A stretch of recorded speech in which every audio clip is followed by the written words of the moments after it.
In terms of Flexible, then, I mean, you released that on your own record label. You started your own record label instead of signing a crap deal with a standard company. I mean, that's a pretty bold move again for someone who's fairly young, who didn't have a big back catalog behind them. How did you come to that decision? And did you ask friends in the business for advice and that kind of thing around that? I had no real expectations, and the idea of recording a record, I knew I wanted to record. I was recording. I was recording tons and tons of nonstop recording.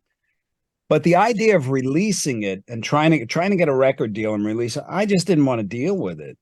I just didn't want to go out and, would you release my record? No, please. It's just, the music seemed too personal I didn't want to be subjected to anybody else's decision about anything. I just felt in a position of vulnerability if I had to depend on a record company. So, and I was so young and naive,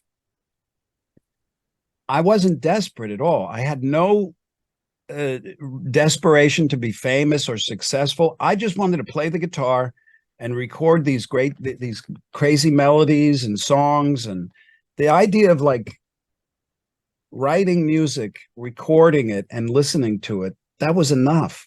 But then I had all this material and I had Flexable, and I thought, I wonder if I could, get this printed up so I could send it to some friends. And that's when the Evatone Flexi disc came into my life. And that's just like one of those little plastic, flimsy, bendy ones. And there was a company called Evatone, and they made them. And I thought, well, I know, I'll be the first one to release a record on an Evatone Flexi disc. And I started to look into it, and there was a lot of limitations to it. And then I thought, well, what the heck? Let me try to see if somebody will release this. And I started shopping it around. And there was one label, Enigma, and they were willing to release it. And the only reason they were willing to release it was because I was an ex-Zappa musician. Mm-hmm. Yeah. So I ended up getting a deal from them. And when I read the deal, I was just stunned. It was like a $10,000 advance, and they would own the record, and they'd give me 25 cents a record. And I had to recoup the $10,000 advance from my 25 cents. Wow. And I'm like, this is what? Okay. They saw me coming, some stupid kid. And I took it to my attorney, and he said, no, Steve, this is a conventional record deal, and this is a good one. They're offering you an advance. Most people in your position, they wouldn't offer an advance. I said, yeah, but then they own my record. And goes, yeah, that's what they do. This is, and it's 25 cents. He goes, yeah. And I said, fuck that. And I just said no. And because it didn't feel right to me, like I'm not going to. Why should they get so much more? There's always been another kind of stumbling block in me, and it was always on an economic level. I could never understand why anybody would get paid more than me for my work, and they never have, not in my career. I've always made sure that managers, agents, anybody, I get paid the most, the end. And if it doesn't work out that way, I just don't do it, because it's something, it makes sense. Now, of course, there may be situations where there's a lot of other people involved, and always my desire for that, for getting paid the most for my work is that of fairness. Mm-hmm. Because it's my work. And so many situations are different where, of course, you're splitting something and you're co-creating and things like that. But when it came time to record companies and things like that, I just thought I just didn't want to be taken advantage of. So I did something kind of outrageous. I decided to start my own label. I was at 22 years old, because I just started to look behind the curtain, and I'm thinking, well, how do labels work? And the only thing we had to go by back then was like the yellow pages. There was no internet, there was no computers, nothing. But we figured it out. And I noticed that labels support, they have a great function.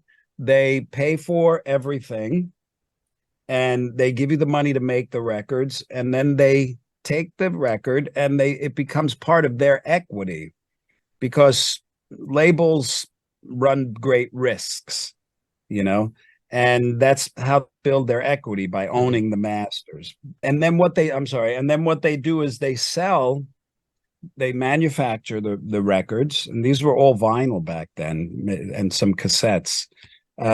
They manufacture the records and then they sell the records to a distributor. And the distributor puts it in the stores. The distributor goes around to all the stores and says, hey, you want to buy the... So that was something I learned. And I just thought, well, why don't I go to distributors instead of labels?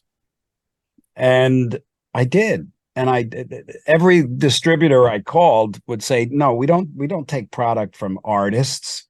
We take product from labels. So I started a little label. It cost me $12.50. Oh, brilliant.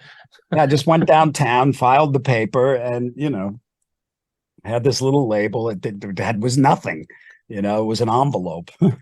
But the envelope had Flexable in it, and I found a distributor that was willing to release it because he was a guitar head, Cliff Coltrane at Important Records. And he offered me $4.10 a record, and I retained the rights to the record. Nobody was taking it. And I said, well, yeah, and he took 1,000, and that was a lot of money to me, $4,000. And then he took another 1,000, and then another 1,000, then another 1,000. Then the Attitude song got into Guitar Player magazine, and that was it. I mean, now he's taking 10,000, and then the record was distributed through their partner overseas. So, and then when CDs came out, I retained the same kind of distribution deal. So instead of getting on a good conventional deal, 50 cents a record, a CD from a label, I was getting $7.50. Wow. Yeah, and within a period of years, it sold like 400,000 copies. Wow. So that was crazy. It was just such a windfall. And I never really I mean, I like money, but not it never really, I was never one of these guys that went out and bought a lot of things, except musical gear. The one thing I always kind of would spend on is a studio. I always had a studio, and I never really was into, I never did drugs or waste my money on cars. And if you like cars, that's great, but I didn't have any attraction. I just wanted to play my guitar and record. And that's what I did.